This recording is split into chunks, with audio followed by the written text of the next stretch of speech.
Yeah, so the one I bought is actually just called Conan the Barbarian number one. If you can see, I thought it was like Curse of the Black Stone or something like that. You know, they all have these names, but yeah, Conan the Barbarian number one on Titan.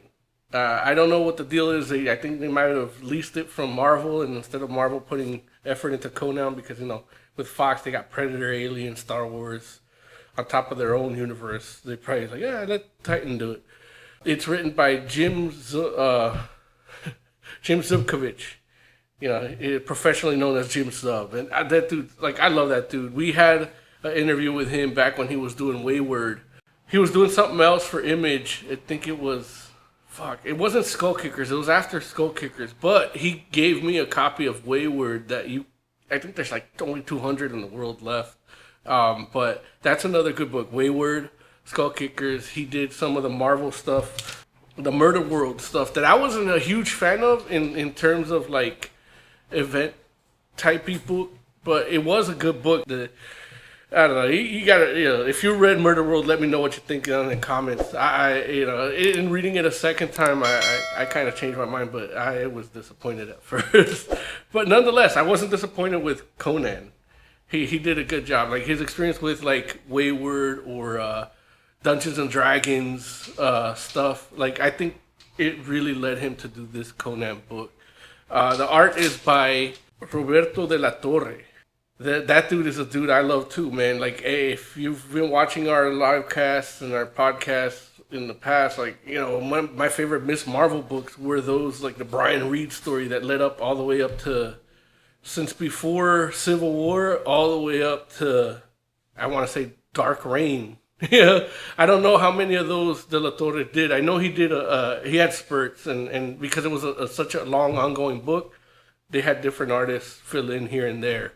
But and these guys teaming up together for a Conan book is good. As you saw the cover, it's an old classic style of Conan. The cover was actually done by Dan Panosian, so he's another classic dude that can draw buff dudes fucking each other up.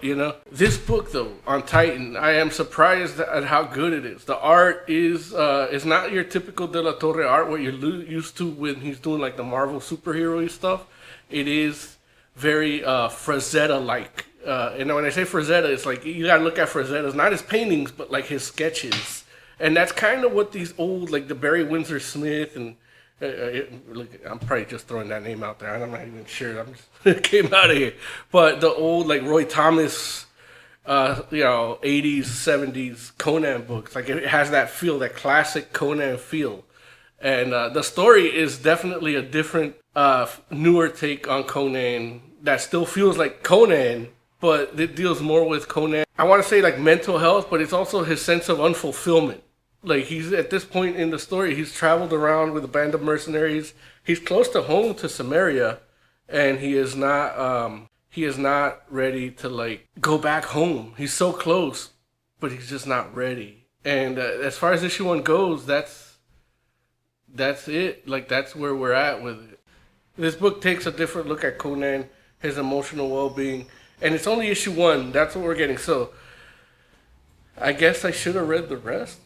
Subscribe, like, hit the bell for the podcast on Wednesdays. We do Oz has his package stuff that he does, his unpacking of his loot crate, and there should be one up already. And we do all this other content too, some live stuff from conventions and stuff like that.